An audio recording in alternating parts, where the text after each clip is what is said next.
What's going on, everybody? Welcome back to Savage Studios. It's your boy Savage. That's my Sphinx. His name is Shiesty. Hey, what's happening, boy? Cool as hell. Dope ass cat. You know what? Say what's up to the peoples. Say what's up to the peoples. That's my boy right here. Anyways, so yeah, we're gonna go ahead and get into this content. I told you guys I was gonna be uploading daily, which I will do. I will do a little research so I can go ahead and kick back off with these nightmare stories that you guys love. I love to tell them, quite frankly. Anyhow, today we talking about do's and don'ts during the commission of a riot, whether you incite the riot, whether you participating in the riot, your homie kicked it off, whatever the case is. Anybody knows that a riot can just spark up like that, you know, spontaneously, spur of the moment. Motherfucker could be mad dogging you. You could be mad dogging him. You ask him what he looking at. He asks you what you looking at. Bada, bada, bada, bang. Doesn't matter where you at. If you, your collective, your people, your race, your gang, whatever it is you with or who you with at the time, if you look across the yard, I don't care if you gambling, playing pinochle, playing handball, playing soccer, writing a letter to the damn jury. I don't care what you're doing. If you look across the yard and you see your people, you see them, anybody who's associated with you going up, you got to go up. That's first thing first. That's number one, do. Number one, don't. I don't care. And I've already seen this happen. I've been in the midst of this kind of, this kind of situation and try to help somebody. This is the situation. A big riot's kicking off. Boom. We're winning. These guys are literally, all of them, knocked out on the yard, sleeping on the yard. We are winning. Not only are we winning in morale and actual physically winning, but we outnumbered the dudes like 3-1. It didn't even matter. However, it was still not an excuse, and it still was not accepted by the collective for a certain individual to lay down, right? To prone out, right? Because he's coming out of school. He's got his shit all dressed up, got his little pen and pad. He's a homie who just got a good head on his shoulders, man. He's a homie who's just trying to get out, get a college degree. I liked him, man. I liked his get down. He understood what was involved with having to do something. If it came time to him to put in work, he was going to put in that work.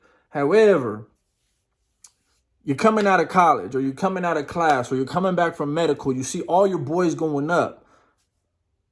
They're winning, running all over the yard, clowning on these dudes. What are you going to do? Are you going to lay down?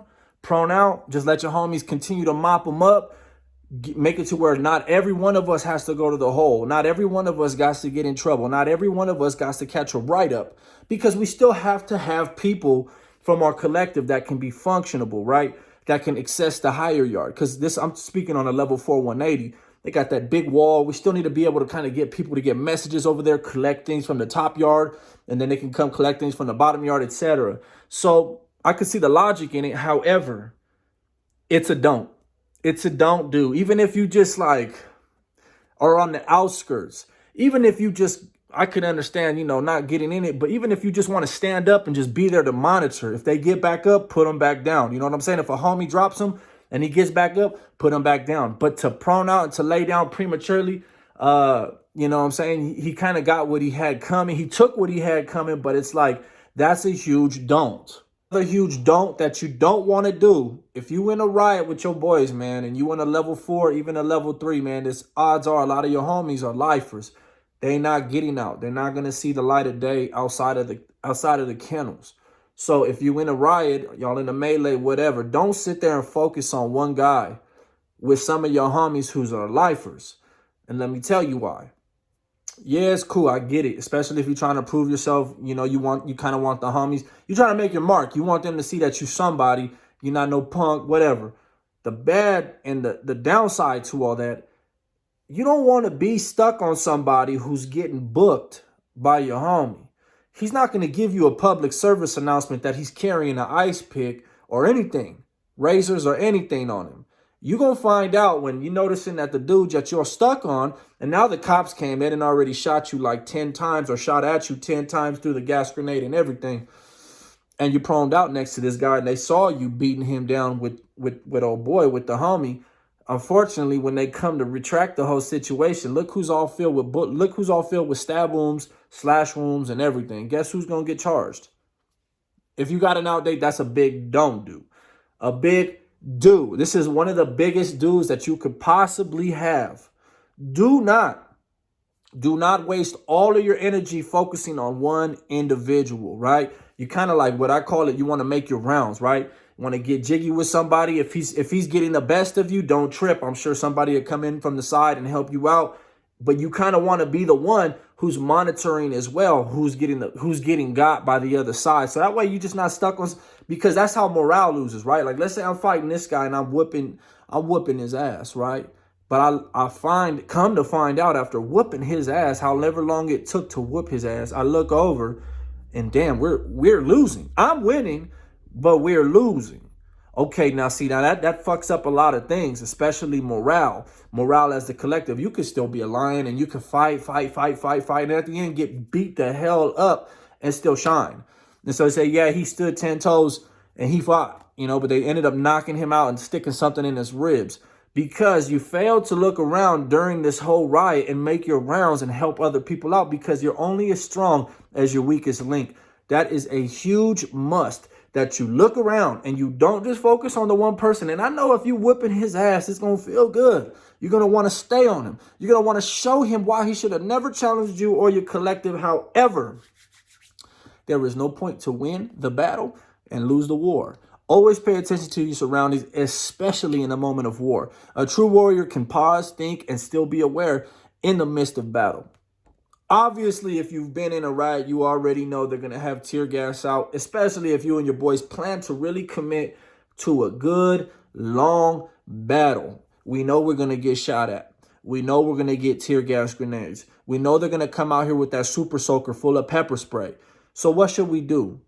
Hey, you should have something on your face, man. Have a handkerchief, have some breathing holes on it, but just something to keep less contact from the pepper spray into your eyes. Maybe you can get it off your face. You don't want to be burning up. I've been in riots in the dead of summer, and they literally would sit us down on the hot asphalt on the basketball court after this whole little riot or melee, whatever it would be. They would spray you up with pepper spray and put you. So it's okay to go layered up if you know something's going to happen.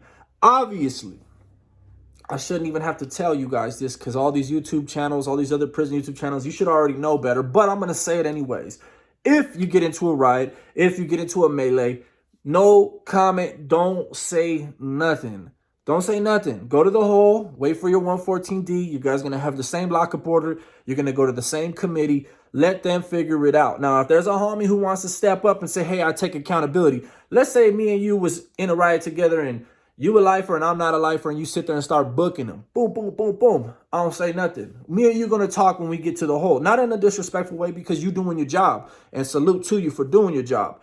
However, I shouldn't even have to tell you anything. I've already been in the situation where the homie would tell me, hey, bro, I'm going to take this pedal when it goes down if you want to ride with me on this mission, but I'll take the pedal. What that means is basically saying they'll sit on the time. They'll sit on the charge.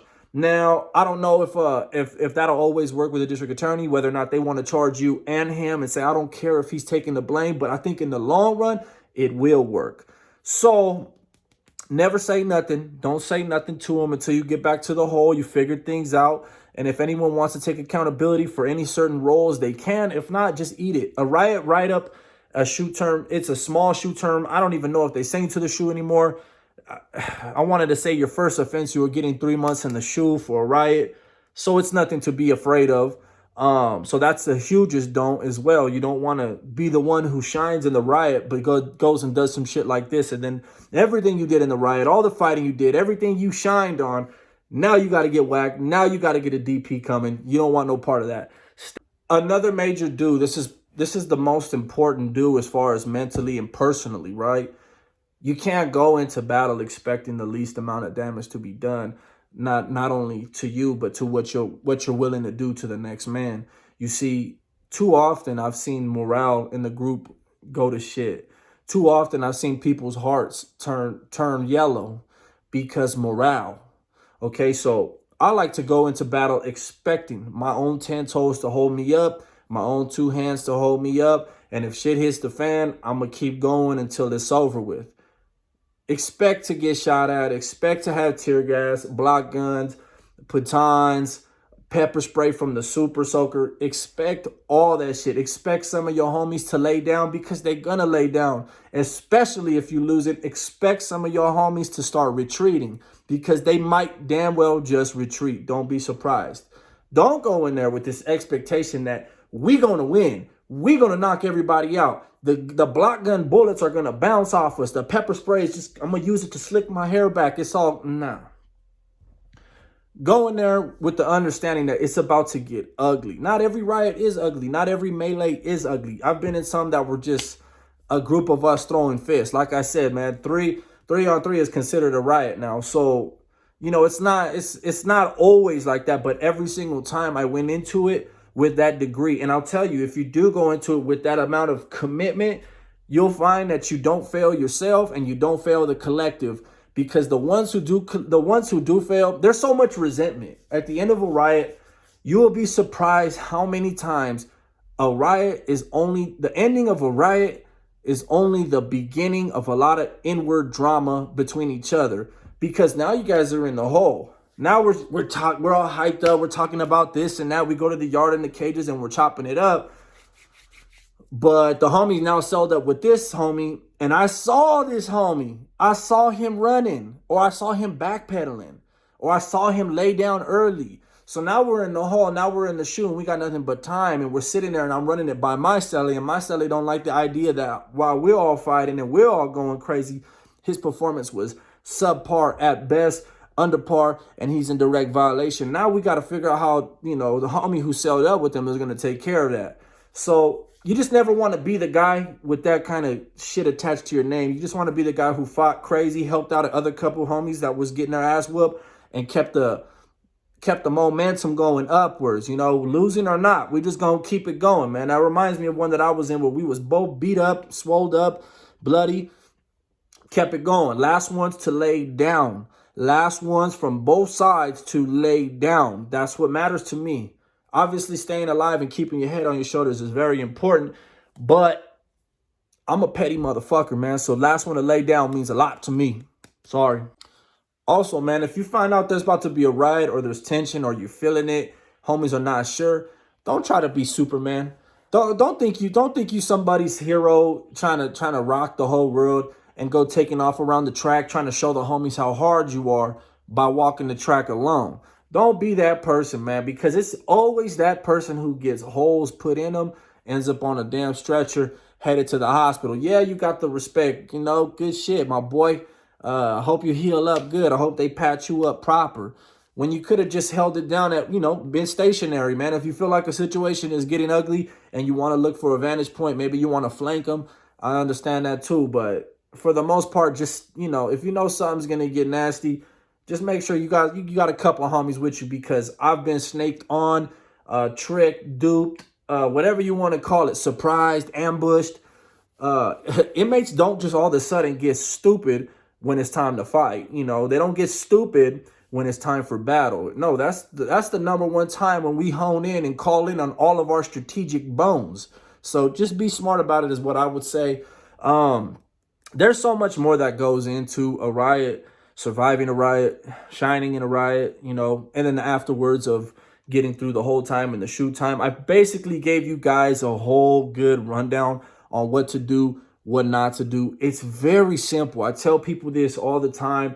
A lot of the shit that happens in prison, whether or not it's a riot, a stabbing, a sticking, a fight, you know, whatever, a removal, whatever, all of it is just very simple, common fucking sense, right? It's just common sense. And if you don't know common sense or you're unsure about what you would do in a riot, my best advice would be to go ask somebody. Ask your homie, ask them, you know, what would be accepted, what would be tolerated, because everybody knows the most popular phrase in the pen, especially to the young ones who come in like I was young when I went in.